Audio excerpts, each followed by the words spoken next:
저희 뿔피리 북토크 시작하겠습니다. 네, 안녕하세요. 뿔피리 북토크 찾아주신 여러분 반갑습니다. 저는 오늘 북토크 진행을 맡은 편집자 이혜정입니다. 감사합니다. 네, 요즘 날씨가 몹시 무더운데 이런 무더운 날씨마저 좀 따뜻하게 느껴지도록 만드는 소설집 뿔피리, 그리고 뿔피리를 쓰신 조명 소설가를 모시고 소설 이야기를 나누어 보려고 합니다. 제 옆에 얼마 전 이제 10년 만에 소설집을 뿔피리 소설집을 출간하신 조명 소설가 모셨습니다. 안녕하세요. 안녕하세요. 소설집 뿔피리를 쓴 작가 조미영입니다. 반갑습니다. 선생님께서 간단하게 이제 와주신 분들 그리고 유튜브로 보고 계신 분들께 소개를 해주셨는데, 제가 본격적인 북토크에 들어가기에 앞서서 간단하게 작가님 소개를 해드리겠습니다. 조미영 소설가는 2006년에 국제신문 신춘문예로 등단을 하신 뒤에 작품 활동을 시작하셨습니다. 이후 이제 여기 앞에 보이는 소설집 싱푸춘 새벽 4시, 그리고 아동서도 굉장히 활발히 출간을 하셨습니다. 그리고 오늘 이렇게 이야기 함께 나눌 뿔피리를 얼마 전 출간하셨습니다. 이제 소설집이 나오고 한 달 정도 시간이 흘렀어요. 이 작품은 선생님의 두 번째 소설집이기도 합니다. 이제 책을 내신 뒤에 좀 어떻게 지내고 계신지가 궁금한데요. 근황도 궁금하고 또 책을 오랜만에 내신 만큼 주변의 반응이 굉장히 궁금해요. 책을 읽으신 분들에게 들었던 얘기 중에 좀 기억에 남는 게 있다면 한번 말씀해 주세요.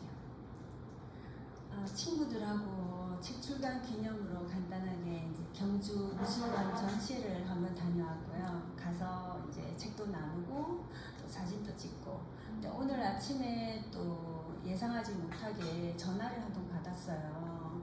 이제 작가 선생님인데 시조 시인이신 분이 전화해가지고 지금 이제 뿔뿔이 책을 읽고 있는데 그 한 문장이 참 마음에 들어서 전화를 했다. 야, 우리 빨리 어른이 되자. 아유, 기특하고 착한 아이들이다. 그래서 좋은 책을 줘서 잘 읽겠다, 이런 고마운 전화를 받았고요. 또 책을 보내고 나서 좀 있다가 저 위에 있는 좀 많이 선배 되시는 작가 선생님께서 장문의 메일을 보내주셨어요. 그래서 한 A4 2장 정도 되는 길이었는데, 제가 이제 그 중에서 짧게 소개를 하면, 사회 안전망 사각지대, 삶의 벼랑 끝에 매달린 우리의 미래인 수많은 젊은이가 지금 직면하고 있는 안타까운 현실이 생생하게 앞으로 다가왔습니다. 하드보일드한 단문 형식의 군더더기 없는 문장과 속도감 넘치고 긴장을 잃지 않는 스토리 정리 등은 비정, 내목, 살벌한 현장감으로 읽기를 재촉했습니다. 요즘 한국 문학 전반적 트렌드인 사소설적인 틀을 벗어나 있어서 더욱 반갑고 매우 귀하게 여겨졌습니다. 오랜만에 좋은 작품 읽는 재미를 듬뿍 주셔서 고맙습니다. 이렇게 메일 보내주셔서 제가 두 분을 읽으면서 소설을 좀 더 써야겠다는 힘을 얻었습니다.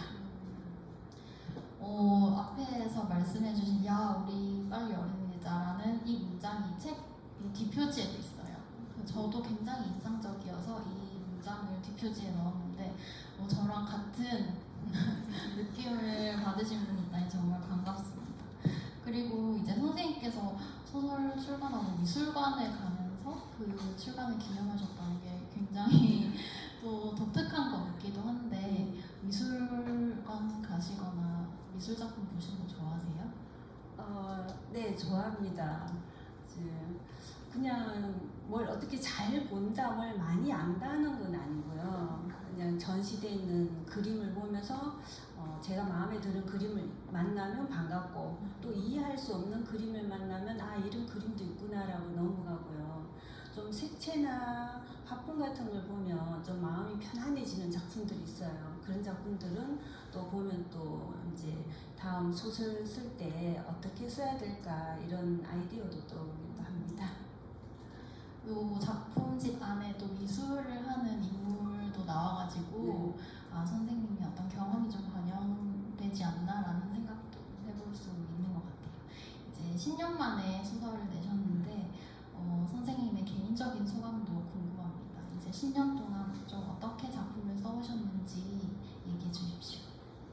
사실 동화책을 좀 몇 권을 냈어요 그동안. 그러면서 이제 단편 소설도 사실은 꾸준히 쓰고 있었죠. 초고를 쓰고 덮어놓고 또 다시 꺼내서 수정하고. 근데 동화를 쓰는 거와 달리 소설은 제가 쓰기가 쉽게 이렇게 써여지지 않고 조금 무거운 무게감이 있어서 단편 소설을 집을 이번에 묶어내는데 또 이렇게 10년이 걸린 것 같습니다. 선생님께서 말씀 지금 해주신 것처럼 동화책 아동서를 그동안 꾸준히 발표를 해오셨는데 또 성인을 대상으로 한 이런 뿔피리 같은 소설 그리고 아동을 대상으로 한 책을 쓰실 때 굉장히 좀 작업에 있어서 차이가 있을 것 같아요. 어떤 필요한 감각도 좀 다를 것 같은데 두 작업 사이에 어떤 차이점이 있을까요? 제가 농담으로 주변 사람들이 물으면 주변의 작가들이 야 소설도 쓰고 동화도 쓰고 어떻게 그렇게 쓰니? 물으면 제가 농담으로 그래요. 왼손은 소설을 쓰고 오른손은 동화를 쓴다. 이렇게 웃고 넘어가는데 사실은 소설 등단하기 전에 그 해오리 바다의 초고 장편을 먼저 썼어요. 그러고 나서 투고를 했는데 이제 거절을 받으면서 제가 소설 창작 공부를 하면서 소설을 먼저 등단을 했었거든요. 그리고 또 하나는 제 속에 좀 엉뚱한 것들이 좀 있는 것 같아요. 얼마 전에 또 이제 전쟁 이야기가 나와가지고 친구들이랑 야 너는 전쟁 나면 어떻게 할 건데 제가 기장에 살고 있으니까 원자력 발전소 바로 미치잖아요. 야, 넌 피난 갈 필요도 없이 바로 죽는다. 원자력 발전소가 딱 터지면. 야, 우리는 그냥 간다. 이러길래 제가 뭐라고 했냐면, 나는 전쟁이 터지거나 어떤 재난 상황이 터지면 마대자루를 하나 들고 나가가지고 비어있는 집을 전부 다 다니면서 금을 좀 찾고 싶다. 요즘 금값이 비싸잖아. 분명히 있을 거야. 한 자루로 모을 수 있을 거야. 그랬더니만 동화를 쓰는 분께서 막 웃더라고요. 야, 너 그런 생각 때문에 동화를 쓸 수 있나 보다. 또 반대로 이야기하면 재난 상황에서 어떻게 사람이 피난을 가는 사람도 있고 그 속에서 머물러 있으면서 자신의 마지막 순간을 맞이하는 사람도 있을 거니까 그 부분을 쓴다면 소설이 될 것 같고요. 마대자루를 들고 모험을 떠나면 동화가 될 것 같습니다. 그래서 제 속에는 아마 그 두 가지가 같이 있기 때문에 소설과 동화를 같이 쓸 수 있는 것 같습니다. 같은 상황을 마주하더라도 이렇게 어떤 장르의 책을 쓰냐에 따라서 감각이 그렇게 달라진다는 점이 참 저는 창작하는 사람이 아니어서 그런지 부럽기도 하고 굉장히 인상적인 것 같습니다. 네, 그럼 이제 본격적으로 작품 이야기를 한번 해보겠습니다. 먼저 표제작인 뿔피리 이야기를 해볼 텐데요. 이 작품은 보호자로부터 보호받지 못하는 두 친구의 이야기를 담고 있습니다. 이 작품 처음 구성하셨을 때 어떻게 구성하셨는지요? 제 지인이 한 번은 전화를 받았는데요. 지인으로부터 이제 고모되는 사람이 학교 담임선생님으로부터 전화를 받아서 아이가 학교에 안 왔다. 그래서 어떻게 됐냐 이래가지고 바로 못 가고 직장을 다니니까 그 다음날 집에 갔는데 애가 집에 갇혀 있는 걸 발견을 했어요. 근데 아버지가 얘를 폭행을 해서 다리 뼈가 부러진 상태로 놔두고 방문을 잠근 거예요. 그래서 그 이야기를 듣고 그래서 고모가 얘를 데리고 병원을 갔거든요. 그래서 그 이야기를 듣고 이제 사실은 우리가 알고 있는 가정이라는 공간이 굉장히 폐쇄적이잖아요. 그래서 그 속에서 만약에 그런 폭행이 지속적으로 일어나면 아이는 어떤 생각을 할까라는 의문에서 출발을 하면서 이 작품을 구상하게 되었습니다. 이 작품 속의 아이들은 어떻게 그 과정을 극복하고 또 살아야 할지에 대한 고민을 하면서 어떻게 보면 주관적인 방향으로 빠질 수 있는데 그렇지 않은 게 저는 편집하면서 인상적이었어요. 이제 두 사람이 우리 빨리 어른이 돼서 복수를 하자, 부모에게 복수를 하자라고 다짐하는 장면이 나오는데 저는 특히 이 장면이 인상적이었던 게 어떤 복수라는 감정이 되게 부정적인 것처럼 보이지만 어떤 사람의 계속 살아갈 에너지를 준다는 점에서는 어떻게 보면 또 긍정적인 요소가 있을 수 있겠다라는 생각이 들었거든요. 그리고 이 소설에 주는 메시지가 어쩌면 이런 게 아닐 수 있을까라는 생각을 했습니다. 제가 웹소설을 좀 즐겨본 편인데 어떤 이제 상황이 다가왔을 때 작품의 시작의 주인공이 대부분 터력에 치여서 죽거나 자살하거나 옥상에서 뛰어내리거나 뭐 아주 사소한 일인데 이제 목숨을 끊는 그런 경우가 많아서 뭐 이 세계로 간다든지 아니면 뭐 과거로 돌아간다든지 이런 작품들이 굉장히 많아요.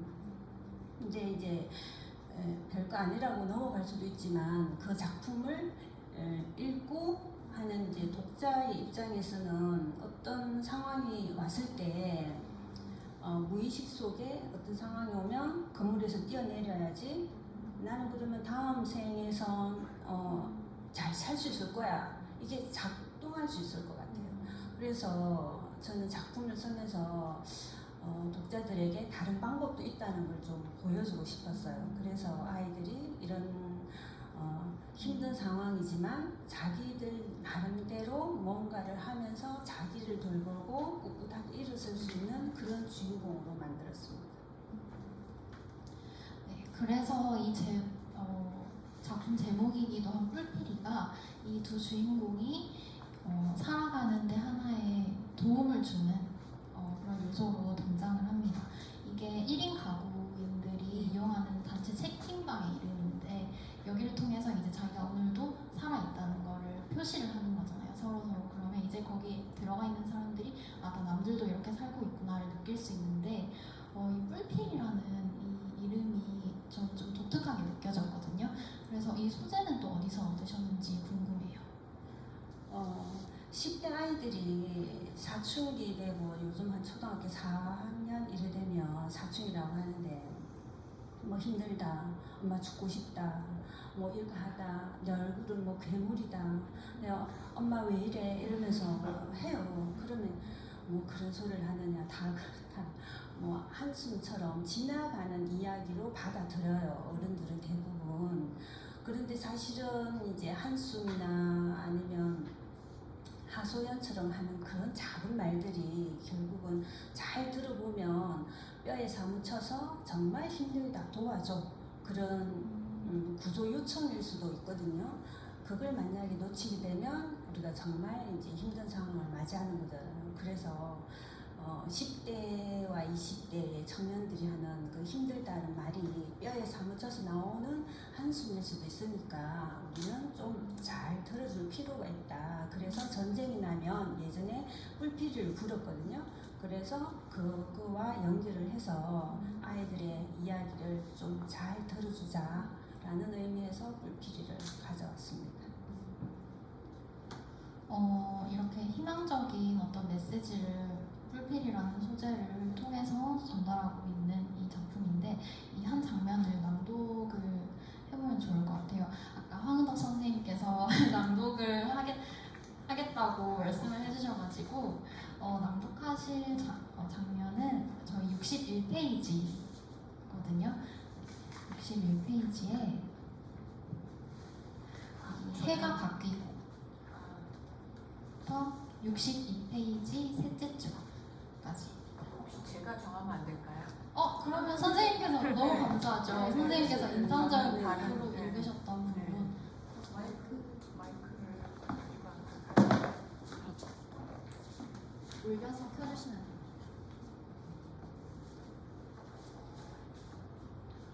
네, 저는 이 뿔피리 중에서 그 마지막 그 장면이 어쨌든 메시지도 있고 훨씬 이 주인공 아이가 앞으로 정말 힘들겠지만 무사히 잘 살아낼 수 있겠구나라는 이제 그런 의미를 담고 있는 것 같아서 이 부분을 낭독하고 싶습니다. 62쪽에 그 마지막 두 번째 줄에서 63쪽까지 그 부분 한번 낭독하겠습니다.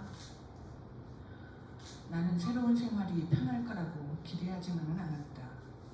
그렇지만 매일 죽고 싶다는 생각이나 누군가를 패고 싶은 충동에 휘말리지는 않을 거라고 믿었다. 여전히 내 계좌에는 겨우 숨만 쉴 수 있을 정도의 현금이 스쳐갈 거고 내 몸은 고단함이 켜켜이 쌓여 해가 뜨고 별이 지는 것을 살필 시간조차 없을 거라고 예상한다. 그럼에도 불구하고 체중이 늘어나 앞자리가 바뀐 것처럼 내 삶이 비교적 괜찮다고 믿고 싶었다. 원룸을 떠나는 날이다. 신발을 신고 문을 열었다. 원룸 주인으로부터 문자가 왔다. 전기, 가스, 하자가 있는지 확인한 후 보증금과 남은 기간 월세를 정산해서 계약자 이름 계좌로 송금하겠다는 문자였다. 나는 문자를 삭제했다. 버스 정류장에서 녀석과 나는 SNS에 접속했다. 뿔피리. 출석 체크를 누르자 뿔피리 소리가 울렸다. 뿔피리는 생존을 알리는 1인 가구 출석방이다. 생존을 응원하는 메시지가 떴다. 허리를 곧게 펴고 힘차게 한 걸음 걸어보세요. 당신의 하루를 응원합니다. 네, 감사합니다.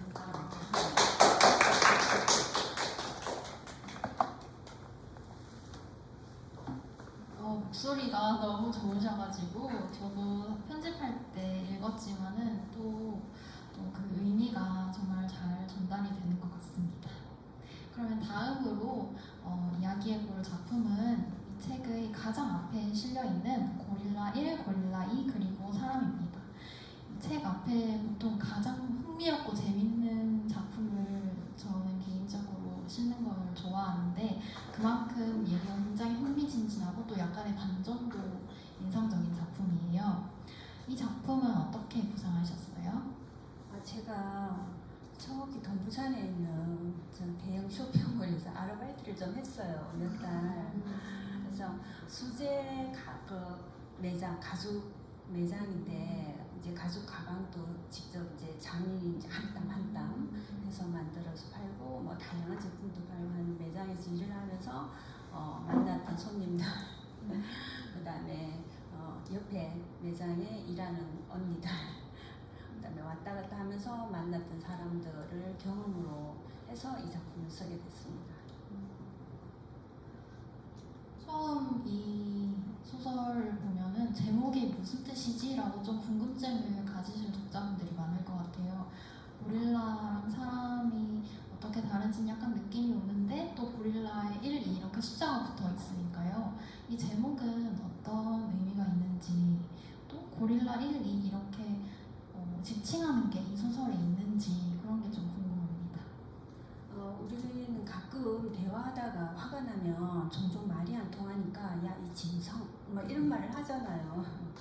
이제 대표적으로 이제 화가 나면 막 가슴을 치면서 자기 표현을 하는 고릴라라는 동물의 특징이 있는데 매장에서 우리가 진상 손님이라고 하는 손님을 마주치게 되면 아무래도 손님이 요구하는 걸 다 들어줄 수밖에 없는 상황이 저도 몇 번 이제 마주쳤거든요. 그래서 사람은 말을 하고 대화를 하면 문제점을 해결을 하고 어떻게 해결할 것인지 또 방법도 대화를 할 수가 있는데 만약에 동물이라면 이게 불가능하죠. 그래서 자신의 욕망만을 추구하기 위해서 상대방을 배려하지 않는 인물은 고릴라 같다라고 제가 감히 지칭을 해서 고릴라 1, 2를 붙였고요. 이 작품 속에서는 주인공의 동생 엉석바지로 자라서 막 화가 나면 자기 가슴을 치면서 두드리면서 자신의 욕망대로만 하는 동생이 고릴라 1이고요.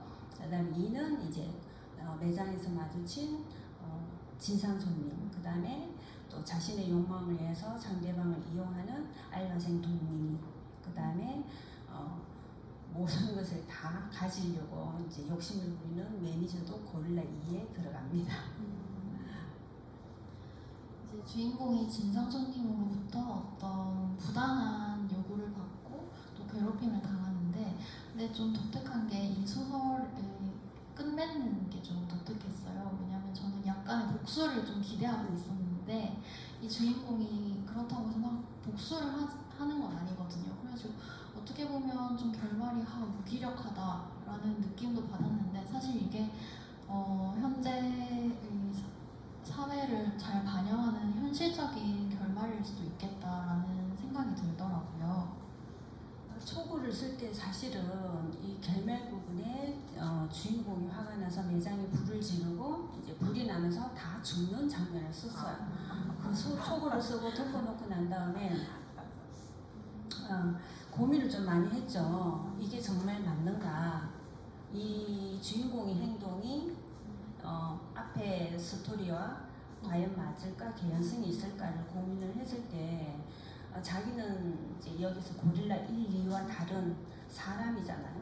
그래서 사람이라면 자신의 욕망만 추구하는 고릴라 1, 2와 다른, 분명 뭔가 다른 행동을 결말에 할 것이다. 그래서 자신을 던지고 주변 모든 사람들까지 피해를 주는 이런 불지르는 행동은 하지 않을 것이다 라고 해서 결말 부분을 바꿔서 쓰게 됐죠. 그래서 사람이라면 할 수 있는 행동에까지로 마무리를 했습니다. 주인공이 복수를 했다면 이 작품 제목이 고릴라 1, 2, 3이 될 수 있을지 해봅니다. 네, 그러면 다음 작품으로 넘어가서 어떤 하루라는 작품 이야기를 해보겠습니다. 이 작품에는 갑작스럽게 아버지와 어머니를 잃은 주인공, 이제 홀로 남은 주인공이 등장합니다.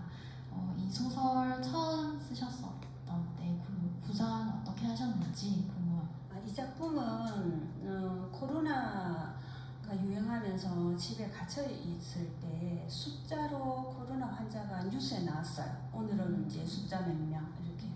그래서 보면서 그 저마다의 사연이 있고 가족이 있는 사람들이 사망을 했는데 숫자로 저렇게 표현이 되니까 우리가 당연하게 생각을 하면서 생활해 왔던 그 모든 것들이 바뀌어 버렸잖아요. 거기서 제가 좀 충격을 많이 받았어요.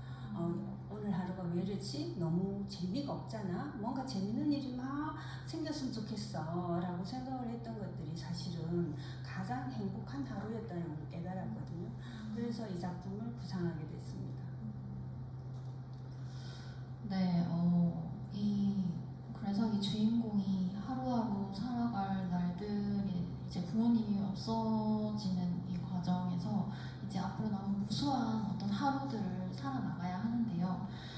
이 어머니 아버지가 돌아가시는 과정에서 이 주인공이 아무것도 할 수 없는 약간 무기력한 채로 주인공이 그 부모님들을 잃어요. 아버지는 사고가 나서 돌아가시고 어머니는 또 병원에서 코로나에 걸려가지고 돌아가시는데, 이렇게 무기력하게 받아들일 수밖에 없는 상황이 계속해서 벌어지면서 이 주인공이 마지막에 자기가 혼자 남았다는 걸 깨닫고 그렇게 이제 소설이 마치게 되는데요.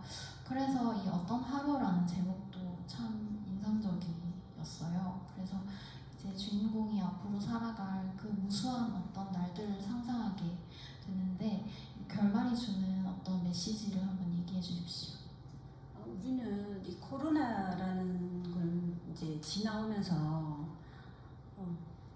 이제 오늘이 내일과 똑같을 거야, 반복될 거야라는 게 절대 아니다라는 걸 깨달았죠. 그래서 누구나 언제나 1초 뒤에라도 혼자 남을 수가 있다, 우리는. 그래서 지금 눈앞에 있는 사람과 그 다음에 일상이 반복되지만 그래도 가족과 친구와 함께 하는 그 눈앞의 시간을 가장 소중하게 생각을 하고 최선을 다해야 된다. 그런 의미에서 어떤 하루의 마지막과 제목도 이렇게 정했고요. 그래서 현재의 시간을 소중하게 보내는 마음을 담아서 이 작품을 쓰게 됐습니다. 하루하루를 이제 소중하게 보내고 내 눈앞의 시간, 이 순간을 소중하게 보내야 된다는 점에서 오늘 이 순간도 얼마나 의미가 있고 감사한 시간인가를 한번 생각하게 되는 것 같습니다.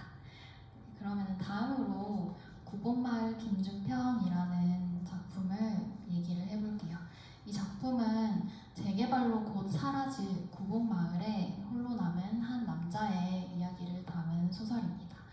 제목에도 등장하는 구곡마을이라는 배경이 인상적인 작품인데 이렇게 어떤 작품에서 공간이 좀 주된 요소로 등장할 때 어떤 현실의 구체적인 장소를 좀 혼자 생각하시고 그 소설에서 펼쳐진다고 생각하고 소설을 쓰시는지 아니면은 상상으로 모든 공간을 만들어내시는지가 궁금합니다.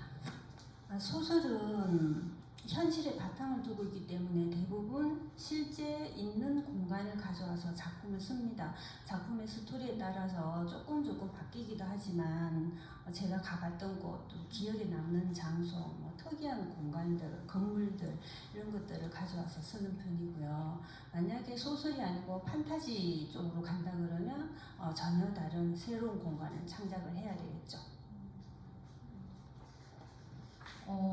이 소설은 앞에서 말씀드렸다시피 재개발로 이제 사람들이 다 떠나고 그 마을에 유일하게 남아있는 김주평이라는 인물이 주인공이에요.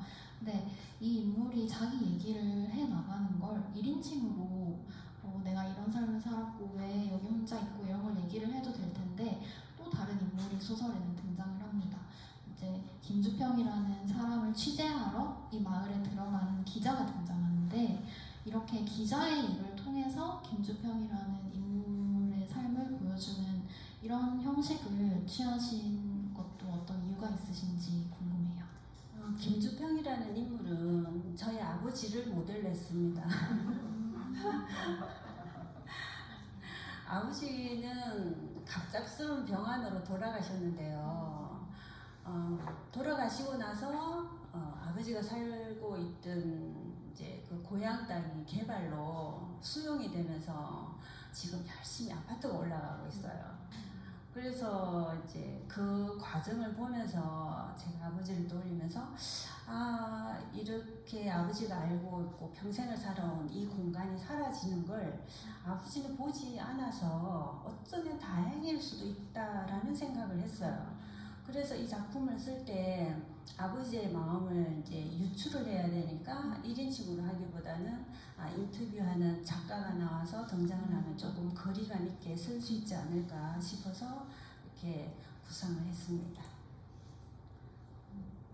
이 기자 캐릭터가 있음으로 해서 어떻게 약간 인간극장이나 다큐 3회 같은 거를 보는 시청자가 되는 것 같은 느낌을 저도 읽으면서 받았어요. 이제 김주평이라는 삶을 독자가 시청자가 된 것처럼 지켜보는 그런 느낌을 받았는데 앞에서 말씀해 주셨던 것처럼 아버지를 모티브로 해서 김주평이라는 인물을 쓰셨다고 했는데 좀 더 자세한 얘기를 들어보고 싶어요. 제가 어릴 때 아버지는 이제 시골에 기와집이 있고요. 마당에 우물이 있고 대물 나가면 앞에 배나무가 있는 과수원이 2개 있고 텐자나무 울타리가 이렇게 쳐져 있고요. 집 뒤로 가면 또 배나무를 심는 밭이 이제 아주 길쭉한 밭이 있었거든요. 그래서 처음에는 배나무 농사를 짓다가 배나무가 조금 고목이 되면서 잘라내고 단감나무로 바꿔서 심었죠. 그 다음에 이제 우리가 이제 형제가 많으니까 또 먹을 거리가 있어야 되니까 아버지가 복숭아 나무를 이제 과수원 울타리 쪽에 심고 자두나무도 심고 그렇게 해서 과수원 농사를 좀 많이 지었어요. 그래서 전지 가위를 들고 겨울에는 이제 뒷짐을 지고 과수원에 가서 전지를 이제 가지치기를 하는 아버지의 모습이 지금도 생생하거든요. 그래서 사실은 아버지를 좀 기억을 해야겠다 그런 의미에서 이 작품을 쓰게 됐습니다. 김주평이라는 인물이 선생님 말씀 들으니까 좀 더 친근하게 느껴지는 것 같습니다. 그리고 이 소설을 읽으면서 저는 굉장히 희망적인 어떤 에너지가 느껴진다라는 생각이 들었는데, 김주평이라는 이 인물이 사실 어두운 과거도 있고 평탄하지만은 않은 삶을 살았는데, 이 사람이 삶의 태도가 굉장히 긍정적이에요. 그래서 저는 여기에서 아마 이런 희망적인 느낌을 받지 않았나라는 생각이 드는데, 이렇게 힘든 일을 겪었음에도 어떻게 착실하게 자기 삶을 살아가는 이런 태도는 어디에서 온다고 생각하시는지요? 농부의 삶에서 이 모티브를 가져왔습니다. 사실은 농부들의 삶이 직장에서 일을 하고 월급을 받는 사람들과 다르게 수확을 하고 판매를 해야만 수입이 생기는 좀 고단한 삶이죠. 씨앗을 봄에 심고 여름을 지나고 가을이 되어서 수확을 하면 그 사이사이에 경제적인 또 어려움도 있고, 또 태풍이나 뭐 병충해나 이런 걸 또 마주치게 되면 수확물이 줄어들어서 또 수입이 줄어들 수도 있죠. 그럼에도 불구하고 농부들은 봄이 오면 또 씨앗을 심죠. 그렇게 씨앗을 심는 건 또 희망을 심는 거고 또 새로운 목표가 생기는 것도 하고요. 그래서 중간에 태풍이나 병충해나 뭐 다양한 어려움이 있지만 해마다 씨앗을 심는 농부들의 삶은 정말 아무리 생각을 해도 고개를 숙이고 겸손해질 수밖에 없는 그런 모습입니다. 그래서 김주평의 삶에 그런 모습을 좀 담고 싶었어요. 하루하루를 착실하게 살아가는 농부의 모습에서 어떤 네. 김주평의 삶의 태도가 거기에서 나온다라고 말씀해 주셨습니다. 이렇게 희망적인 작품 다음에 또 우리가 얘기를 나눌 작품은 좀 분위기가 달라져요. 각설탕이라는 작품에 대해서 얘기를 해볼 텐데, 이 작품에서는 자기 집에서도 쫓겨날 위기에 처했고 또 자기가 다니는 일터에서도 쫓겨날 위기에 처한 한 젊은 청년이 등장합니다. 이 소설집 전체에서 약간 이런 청년 인물들이 많이 등장해요. 이제 가난하거나 사회의 도움을 좀 받지 못하거나 이런 환경에 처한 젊은 청년들이 많이 등장하는데, 저는 그래서 선생님이 이런 청년 문제에 좀 관심을 많이 가지시는구나 라는 생각을 했거든요. 사실은 이제 집에 아들을 둘을 키우고 있으니까 아무래도 청년 문제에 관심이 많은 편이고요. 제가 또 과거 이제 한 15년 가까이는 아이들과 함께 뭐 글쓰기나 독서 치료 수업을 하면서 만났던 아이들이 지금은 사회에 나와서 직장에 다니고 있는데, 그 아이들과 지금까지도 연락을 주고받고 있거든요. 그래서 그 아이들이랑 만나서 이야기를 하다 보면 뭐 이런저런 이야기를 많이 해요. 뭐 급여라든지 뭐 가장 많은 이야기를 하는 건 주거의 불안정이죠. 이제 서울 같은 경우는 월세가 너무 많으니까 뭐 100만 원 가까이 월세를 내도 집이 굉장히 열악한 환경이다. 뭐 집을 사기 위해서는 얼마나 많은 돈을 모아야 하는가, 이런 고민도 주고받게 되고, 또 평생 직장이란 것도 없어졌죠. 그래서 언제든지 직장을 나가야 되는 상황이 올 수도 있고, 이러니까 그런 문제들에서 관심을 많이 가지고 있으면서 이 작품을 쓰게 됐고요. 또 하나는 우연하게 예전에 사진을 본 게 있는데 자정 무렵인 것 같아요. 도로에 차도 없고 아주 깜깜한데 불 켜진 코인 세탁방에 청년이 어깨와 목을 이제 넓은 상태로 있는 흑백 사진을 좀 본 적이 있어요. 그래서 그 사진을 보면서 머릿속에 떠나지 않으면서 저 청년은 집에 안 가고 왜 늦은 시간에 코인 세탁방 의자에 앉아 있을까, 혼자서 저렇게 온몸이 축 처져가지고. 그래서 그 의문에서 또 이 작품이 시작이 됐죠. 말씀해 주셨던 그 청년 주인공이 이 옥탑방에 사는데, 거기 우연히 이 작품에서 보면 벌이 나와 그래서 그 청년이 자기 집에서 벌을 키우기 시작해요. 양봉을 하기 시작하는데 저희 좀 굉장히 독특하다라고 생각이 들었어요. 어떤 주인공에게 다가온 행운을 상징하기도 하는데 왜 하필 벌이었을까 전 좀 궁금했거든요. 이 벌이라는 소재를 어디서 가져오셨는지 궁금해요. 일불은 태어나는 순간부터 죽을 때까지 공동체를 위해서 꿀벌을 모으는 일을 하다가 죽을 때쯤 되면 자기의 시체를 치우는 동료의 그 힘듦을 미리 이제 하지 않기 위해서 혼자 숲속에 가서 죽는다고 해요. 일불의 특성상. 그래서 정말 열심히 살아가려고 직장을 출퇴근하는 그 청년 세대의 모습과 일벌이 좀 많이 닮아 있었어요. 그래서 이제 꿀벌을 가져왔고요. 또 하나는 주인공은 집이 필요해요. 다리를 뻗고 잠을 잘 수 있는 집. 서울에 대학생들이 생활을 할 때 작은 집을 얻으면 제가 듣기로 다리를 뻗을 수가 없어서 옆으로 누워서 잔다 하더라고요. 그런데 또 월세는 또 많이 줘요. 그래서 다리를 뻗고 조금 편하게 잘 수 있는 집이 필요해요. 그래서 어느 날 자기 옥탑방에 들어온 그 벌에게 주인공의 마음이 담기죠. 나도 집이 필요하니까 너에게 내가 집을 주겠어라고 해서 작은 벌집을 하나 사서 줍니다.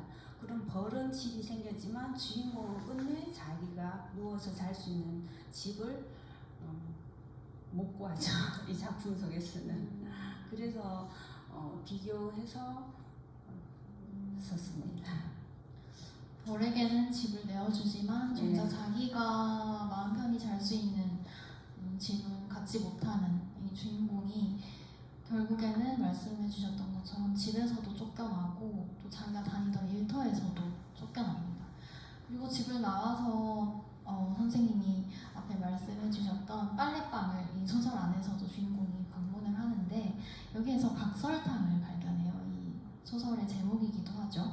이 각설탕이 의미하는 건 무엇일까요?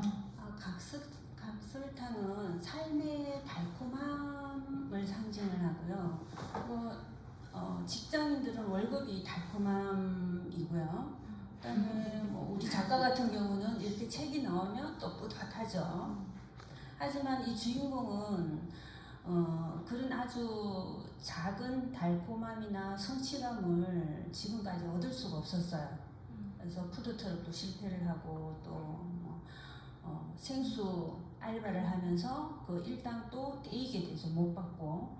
그러므로 해서 자기는 또 꿀벌을 키워서 꿀을 조금 한 방울이라도 먹어야지 이러는데 또 그 꿀벌조차도 나중에는 뺏기면서 빈통을 들고 가게 되죠. 그래서 코인 세탁방에서 바닥에 떨어져 있는 각설탕을 주워 먹으면서 울게 되는데 그 각설탕은 공정하지 않은 우리 사회의 비정함 같은 거 그런 것들을 보여주기 위해서 상징적으로 썼습니다. 이 각설탕이 등장하는 장면을 선생님께서 선생님 목소리로 이번에는 한번 읽어주시면 좋을 것 같습니다.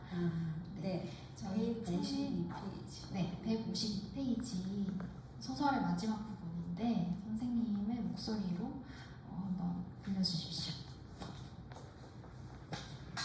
갈 데가 없다. 신호등이 바뀌었다. 전조등을 편 차들이 도로를 달려갔다. 원근은 청년들이 건너간 건널목을 건넜다. 모퉁이를 돌자 환하게 불을 밝힌 코인 세탁소가 눈에 들어왔다. 나무 의자가 놓여있고 세탁소에는 아무도 없었다. 24시간 열려있는 무인 세탁소다. 다리가 풀려 한 걸음도 더 못 갈 것 같았다. 원군은 세탁소로 들어갔다. 의자에 털썩 앉았다. 원군은 벌통을 감쌌던 점퍼를 세탁기에 넣었다. 양말을 벗어 세탁기 안으로 던져넣었다. 지하철 보관함에 넣어둔 옷도 빨아야 하는데 입고 있던 셔츠도 벗어 세탁기에 넣었다. 동전을 넣고 버튼을 눌렀다. 세탁기 속에서 점퍼와 셔츠, 양말이 빙빙 돌아간다. 한참을 들여다봐도 줄무늬 양말이 한 짝만 보인다. 분명 두 짝을 다 넣었는데 한 짝만 빙빙 돈다. 물끄러미 돌아가는 세탁기를 보았다. 바닥에 작은 덩어리가 보인다. 종이에 감싸진 각설탕이었다. 종이를 벗겨 각설탕을 입에 넣었다. 혀끝에서 부서진 각설탕 알갱이가 씹힌다. 달다. 원구 눈에서 갑자기 눈물이 왈칵 쏟아졌다. 두 손에 얼굴을 묻었다. 세탁기 돌아가는 소리가 높아졌다, 낮아졌다, 이어졌다. 선생님이 처음에 이제 이 소설을 쓰실 때 보셨던 사진부터 시작해서 어떤 각설탕이 담고 있는 이미지까지 이 방금 읽어주신 부분에서 잘 느껴지는 그런 부분이 아니었나 싶습니다. 자, 이번에 이야기 나눌 작품은 일광호 황선장이라는 작품입니다. 이 소설집 처음에 표제작을 정할 때 선생님이 이 작품을 표제작으로 하고 싶다라고 말씀을 하셨는데 그만큼 어떻게 보면 이 소설집이 품고 있는 메시지를 가장 잘 전달하는 작품이어서가 아니었을까 저는 그렇게 생각을 했어요. 선생님께서 일광호 황선장을 표제작으로 삼고 싶으셨던 이유가 궁금합니다. 첫 번째 소설집 신부촌 새벽 4시와 뿔피리를 비교를 하면 두 작품의 차이는 아마 무게가 아닐까 제가 생각을 했어요. 첫 번째 소설집은 아무래도 등단하고 작품을 모아서 내다 보니까 좀 많이 담으려는 욕심이 담겨 있었고요. 또 그동안 또 10년을 살아오면서 또 작품을 쓰다 보니까 조금 무게를 덜어내고 간결하게 뭔가를 전해야겠다. 내가 무언가를 많이 이야기할 필요는 없을 것 같다 라는 느낌에서 이 작품은 조금 가벼워진 느낌이고 또 그런 의미에서 황선장은 80의 중반에 그 노익장을 가지고 있는 낚싯배를 모는 선장의 생활 태도에서 보면 조금 여유 있고 또 허허 웃을 수도 있고 힘든 일에도 그런 삶의 지혜가 우리에게 좀 필요하지 않을까라고 싶어서 표제작을 하고 싶었습니다. 이제 첫 소설에 비해서 두 번째 소설집은 좀 힘을 빼고 싶다라고 생각을 하셨다고 하는데 선생님께서 생각하시기에는 성공하신 것 같으신가요? 좀 많이 빠진 것 같습니다. 그렇다면 정말 다행입니다. 저도 아주 편안하게 읽을 수 있는 작품이라는 생각이 들고 개인적으로는 이 작품에서 황선장의 성격이 돋보이는데 저는 좀 이 사람 너무 착한 거 아닌가라는 생각을 했어요. 왜냐하면 자기가 배에 태우는 그 낚시꾼들 중에서 진상이라고 할 만한 사람들이 굉장히 많은데도 그런 불평, 불만들을 다 그냥 선생님께서 얘기해 주셨던 것처럼 가볍게 넘기기도 하고요. 잘 대처를 하기도 하고요. 이런 점에서 이 캐릭터가 굉장히 인상적이고 또 돋보였어요. 선생님 이제 캐릭터에 대해서 설명을 좀 해주시면 좋겠습니다. 소설을 쓸 때 캐릭터 성격이나 인물을 주변 사람으로 가져오는 경우는 거의 없고요. 뉴스나 뭐 신문을 보거나 하면 이제 사건 사고 같은 경우를 좀 정리를 해놓는 편이고 저는 라디오를 거의 낮 시간에는 하루 종일 틀어놓는 편인데 라디오에 보면 사연들이 많이 나오잖아요. 그럼 또 그런 이야기를 듣고 또 좀 이거 좀 특이하다 뭐 이럴 수도 있구나 사람들은 또 저렇게도 생각을 하네 이런 것들은 또 메모를 해놨다가 또 작품에서 쓰는 편이기도 하고요. 황선장은 실제 있습니다. 일광에 근데 제가 직접 만나서 취재를 하진 않고요. 낚시를 좋아하는 남편이 이 배를 탑니다. 황선장이. 그러니까 성이 황씨는 아니고요. 그래 그 작은 낚싯배를 직접 하는 선장님이신데 80 중반을 넘겼어요. 올해 보면. 근데 딱 3명이 탈 수 있는 작은 배라고 합니다. 근데 그분의 이제 낚시를 갔던 남편이 두른두른 이야기를 하는 거에 아이디어를 얻어서 자료를 좀 찾아서 살을 붙이고 해서 이 작품을 쓰게 됐죠. 이런 비하인드를 들으니까 이 소설을 좀 더 재밌게 느낄 수 있는 것 같습니다. 앞에서 잠깐 얘기 나눴던 구봉마을 김주평도 그렇고 이 작품도 그렇고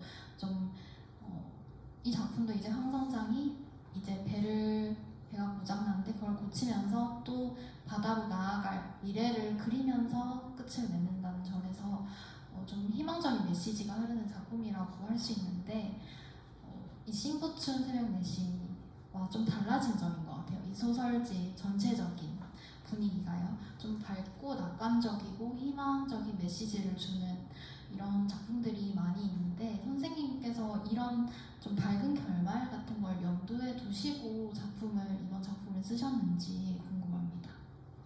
조금 밝게 쓰자, 경쾌하게 쓰자. 이게 늘 저의 과거 10년 동안 이제 제가 스스로 생각한 부분이었어요. 싱부춘을 내고 주변에서 제가 많이 들었던 이야기가 너무 어둡다. 책을 읽고 나면 화나기도 하고 슬프다. 그래서 난 한국 소설을 읽지 않는다. 어차피 삶은 구질구질하니까 위로를 받고 싶어서 책을 읽었는데 읽고 나면 더 기분이 나빠지는 책은 읽을 수가 없다라는 말을 들었고요. 또 하나는 당신의 작품이 어두우니까 당신의 삶도 어두울 것이다 라고 생각하시는 분도 있고요. 그래서 표정까지 어둡다 이런 이야기를 하시고요. 물론 그렇지는 않죠. 우리가 글을 쓰는데 그리고 작가의 글은 그 사람이라는 말도 있기는 하지만 그렇지만 조금은 영향을 미치는 것 같아요. 사회의 어떤 현상을 바라볼 때 비판적으로 바라보는 시선이 계속 확대된다면 가족들이랑 주변 사람들한테도 아무래도 그런 말투가 나올 것 같았어요. 그래서 이거는 조금 귀담아듣고 바꿔야 될 것 같다. 그리고 제가 좋아하는 중국의 소설가가 위화 작가의 작품을 굉장히 좋아하는데 그 작품에 정말 구질구질한 인생이 나오지만 읽으면서 구질구질하다는 느낌보다는 많이 웃게 되죠. 위화의 작품은. 그래서 나도 이렇게 똑같이 쓸 수는 없지만 쓰려고 노력은 해봐야겠다. 힘든 삶이지만 조금 웃고 넘어갈 수 있게 쿨하게 경쾌하게 살아도 되지 않을까? 그런 생각을 하면서 황성장을 쓰게 됐죠. 선생님이 말씀하신 것처럼 어떤 지금의 현재 사회가 실제로는 어두울 수도 있지만 그 속에는 분명히 또 웃어넘길 수 있는 일들도 일어나고 또 희망적인 어떤 에너지를 얻게 되는 점도 있다는 점에서 뿔피리에 있는 작품들이 전 현실과도 많이 닮아있는 작품이 아닌가라는 생각이 듭니다. 그러면 저희가 이제 마지막 작품 얘기를 나눠볼 텐데 이 작품은 또 분위기가 조금 바뀝니다.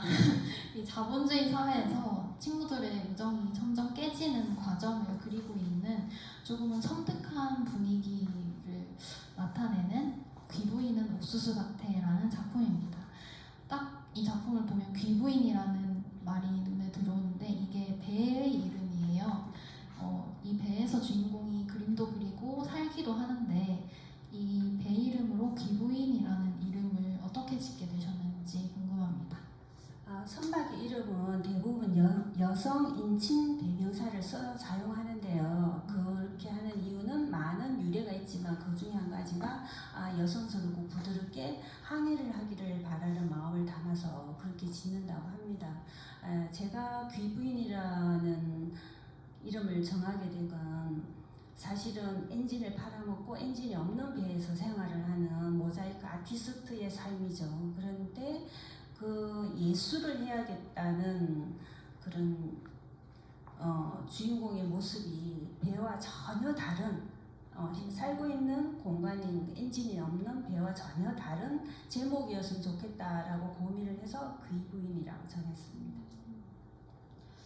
이 작품은 주인공이 이제 미술을 하는 사람으로 나오고 그 친구들은 이제 또 주인공에게 좀 끔찍한 짓을 저지릅니다. 선생님께서는 이 앞에서 발표하신 싱부춘 새벽 4시부터 이런 자본주의의 잔인함 같은 거를 꾸준히 좀 고발하시는 작품들을 써오셨어요. 선생님께서 그만큼 문제 제기를 하시는 것 같은데 평소 자본주의의 부작용이라든지 인간성의 상실이라든지 이런 문제에 대해서 좀 어떤 의식을 품고 계신지 궁금했습니다. 요즘은 정보통신의 다양한 채널이 굉장히 많아졌죠.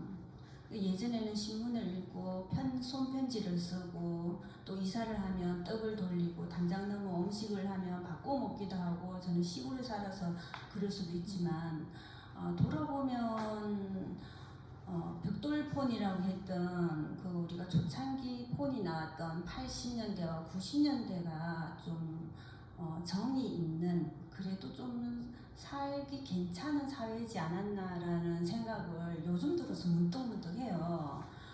얼마 전에 제가 집에 혼자 있는데 현관문이 띵동띵동 열리는 거예요. 울려서 모니터를 봤죠. 근데 뭔가를 가린 거예요. 약간 거친 느낌의 청 같은 걸로 카메라를 이렇게 가리고 배를 계속 누르는 거예요. 그래서 이게 뭐 지금 너무 무섭잖아 이러고 있는데, 한참 울리다가 이제 안 울리는데 문을 열어볼 수가 없는 거예요. 그럼 만약에 문을 열었을 때 어떤 사고가 일어나면 제가 혼자 있으니까 감당을 못 하잖아요. 한 시간쯤 있다가 너무 답답한 거예요.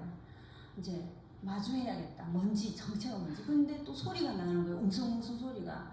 그래서 문을 이만큼 열고 봤더니 옆집에서 어떤 이사 가는지 짐을 조금 빼고 있더라고요. 그래서 이사 가는 사람이 뭔가 물건을 이렇게 해서 했나 보다. 나 괜히 무서워했잖아. 라고 했는데, 그 다음날 거의 같은 시간에 또 띵동띵동 하는 거예요. 근데 이번에 카메라에 아무것도 안 나오는 거예요. 뭐 아무것도 없어요, 화면에. 너무 무서운 거예요. 그래서 아니 현관문을 열고 나가 봐야 되나, 어떻게 해야 되나. 그러니까 이게 조금 뭔가 살기 편하게 발전했지만 이런 알 수 없는 정체에 두려움을 주는 게 요즘 있는 것 같아요. 그래서 누군가 얼마 전에 친구도 그 이야기를 하더라고요. 자기가 어떤 좋은 의도로 뭔가를 했는데 상대방이 너무나 놀라더라. 그래서 범죄자인 것처럼, 뭔가 범죄가 일어날 것처럼. 그래서 우리가 선의를 어떻게 하면 상대방이 그 선을 받아들이질 않고 뭔가 나를 어떻게 할 것 같다라고 받아들이죠, 요즘. 그래서 그런 것들이 없어진 걸 보면 좋은 사회는 아닌 것 같다 라고 생각을 합니다. 요새는 길에 갈 때 누가 길을 물어보려고 말을 걸어도 흠칫하고 쳐다보게 되기도 하고, 맞아요. 이런 언제부턴가 이런 변한 사회의 모습이 어떻게, 왜 이렇게 변한 거지? 라는 질문을 한번 던져주는 작품이 이 작품이 아닌가라는 생각을 저도 하는 것 같습니다. 이렇게 뿔피리에 담긴 7작품을 한 편씩 모두 살펴봤는데요. 표지에서도 드러나지만 이 소설집엔 바다가 굉장히 많이 등장합니다. 일광호 황선장이나 기부인 옥수수 밭에는 물론이고, 어떤 하루의 아버지는 또 낚시를 좋아하는 낚싯대를 사려고 하고, 또 뿔피리에는 또 이 주인공 2명이 나중에 바다가 가까운 곳에 가서 같이 살게 되잖아요. 이렇게 바다가 심심찮게 등장하는 게 이제 선생님이 바다와 가까이 살아서가 아닐까라고 이유를 추측해 볼 수도 있는데, 특별한 이유가 있을까요? 바닷가에 살아서일 수도 있고요. 바다를 보고 있으면 좀 기분이 좋아지고 마음이 편해지죠. 그래서 바닷가에서 앞으로도 쭉 살 것 같아요. 아무래도. 또 바다 낚시를 워낙에 좋아하는 남편이 절대로 이 바다를 벗어나지 않겠다라고 매일 이야기를 해서, 저에게 바다는 사실은 아침에 일어나서 창문을 열면 바다가 보이니까 쉴 수 있는 공간이고 상상의 공간이기도 합니다. 그래서 수평수도 보고 그 배가 지나가는 것도 보고 있으면 내가 고민했던 것들이 정말 부질없는 것들이구나, 아주 작은 거에 불과하구나 라고 생각을 하게 되죠. 그래서 저를 되돌아보게 하는 공간이 또 바다이기도 합니다. 앞으로 발표하실 작품에서도 또 바다가 많이 등장하게 될 것 같습니다. 그만큼 이제 선생님이 또 10년 동안 쓰신 작품을 발표하셨는데, 또 이 다음에 발표하실 작품이 굉장히 궁금해요. 바다가 등장하지 않을까라는 추측을 해볼 수가 있는데 현재 쓰고 계신 작품이 있거나 좀 구상하고 계신 작품이 있으신지? 조금 미래 사회의 기후 변화로 인해서 육지가 거의 사라진, 그래서 생존할 수밖에 없는 그런 미래의 판타지를 이제 스토리보드는 다 짜놨는데 언제 지필이 들어갈지는 잘 모르겠고요. 또 동화 작가들과 함께 엔솔리지 집을 이제 마무리를 했어요. 3교까지 넘겨서 이제 표지까지 나왔으니까 곧 출간될 예정이고요. 또 제가 또 바다 작가 그런 이름으로 막 불리면서 강연을 다니다 보니까 관심이 많아서 해양 오염에 관련돼서 산호초를 모티브로 한 해양 모험 동화를 원고를 써서 공모전에 보냈어요. 6월 30일에 마감이라서. 그런데 이제 어제 연락이 왔더라고요. 한국해양문화상 우수상에 선정되셨습니다. 그래서 또 후렴구야 당선소감 뭐 이런 거 적어서 보냈고요. 또 유물을 모티브로 한 역사 판타지 동화 초고를 써놨기 때문에 조금 쉬었다가 또 원고를 조금 마무리할 생각입니다. 굉장히 기대되는 작품이 벌써 많은 것 같습니다. 오늘 준비된 질문이 모두 끝났습니다. 그러면은 독자분들 중에서 혹시 오늘 북토크 들으시면서 궁금한 점 있으시거나 아니면 소설 읽으면서 궁금했던 점 있으면은 한번 자유롭게 말씀, 이런 기회가 이제 흔치 않으니까요. 있으시면은 여쭤보시죠, 작가님께. 네.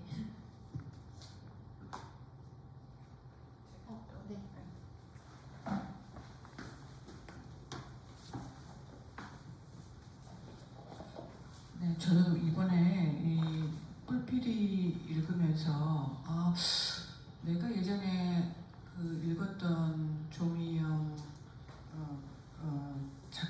작가의 소설의 분위기가 매우 많이 바뀌었다. 첫 소설집하고 이제 그렇게 느꼈고, 그런데 이제 그러니까 젊은 청년들, 그러니까 뭐 10대와 20대 청년들이 주인공으로 이제 설정이 되면서 그게 어떤 그 나이에서 젊음에서 오는 에너지 이런 것들 때문인가 아니면 이제 그럼에도 불구하고 어떤 이제 작품들에서 뿔피리도 마찬가지고 고릴라 1, 고릴라 2 그리고 사람도 마찬가지고 이 청년들이 너무 순진한 거 아닌가. 예, 특히 고릴라 1, 고릴라 2 뭐 이런 그리고 사람에서는 그거는 분명히 고용노동부에서 고발하고 그 다음에 휴대폰 녹음해서 그 진상 고객은 충분히 퇴치할 수가 있거든요. 그걸 아무것도 안 하고 이렇게 너무 착한 거 아닌가? 그 다음에 뿔피리의 이 두 청년도 마찬가지. 요즘은 초등학생들도 부모가 한 대만 때려도 동영상 뭐 녹음하거나 촬영해서 신고한단 말이에요. 근데 이 청년들이 너무 착하다. 이 착함은 어디에서 오지? 요즘 아이들하고 조금 다르다, 주인공들이. 이제 거기에 대해서 한번 왜 이렇게 청년들이 너무 착하지? 그러니까 너무 순진하지? 너무 세상을 모르지? 이런 질문이 들었습니다.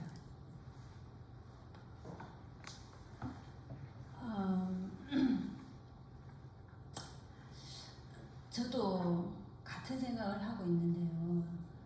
아무래도 제가 만났던 또 지금도 만나고 있는 알고 있는 20대, 10대와 20대, 30대 사람들이 작품 속 주인공들과 좀 많이 닮았어요. 요즘같이 고발하기 좋고 또 사회 시스템이 잘 돼 있는데 넌 왜 그렇게 바보스럽게 사니라고 하지만 가족으로부터 폭행을 당한 이 아이는 그 이후에도 계속 아빠한테 많이 맞았어요. 굉장히 많이. 그럼 왜 경찰을 부르고 고발을 하고 또 쉼터에 가지 않을까라고 하지만 또 그 과정에 또 어려움들도 있고요. 또 지속적으로 폭력을 하는 아버지로부터 벗어나서 쉼터에 가게 되면 자기가 학교 생활이라든지 대학 진학이라든지 이런 게 이제 경제적 지원이 다 끊어지니까 이 주인공도 굉장히 많이 고민을 했어요. 그래서 결국은 맞으면서 고등학교 졸업을 했어요, 이 아이가. 그리고 매장에서 일을 하다 보면 고용노동부 신고를 하면 돼. 신고하는 알바생들도 있어요. 제 주변에도 이제 바로바로 신고하고 또 못 받은 체불 임금도 받고 했지만 많은 사람들이 자기가 가진 직장에서 쫓겨날까봐 참고 꾹 참고 어쩔 수 없다 좀 참자 견디자 이렇게 또 생활하는 사람들이 많더라고요. 그래서 그 사람들의 모습을 조금 많이 이 책 속에서 담아서 그려야겠다 이런 생각을 했습니다.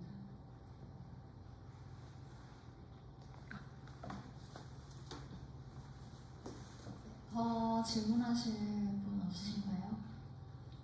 네, 없으시면은 오늘 이렇게 북토크 마치도록 하겠습니다. 오늘 선생님 얘기를 들으면서 이 작품을 감상하시면은 이 소설집에 담긴 얘기들을 더 깊이 이해하실 수 있으니까 아직 읽지 않으신 분들은 한번 소설집 읽어보시면 좋을 것 같아요. 그러면은 선생님 마지막으로 다 못한 말씀 있으시면은 해주시고 방문해주신 독자분들께 마지막 인사 부탁드립니다. 무더위에 이렇게 북토크에 참여해 주셔서 감사합니다. 그리고 이제 다음에 더 좋은 시간으로 만날 수 있기를 바랍니다. 감사합니다. 이것으로 풀필이 북토크 마치겠습니다. 함께 해주신 독자분들 감사드립니다.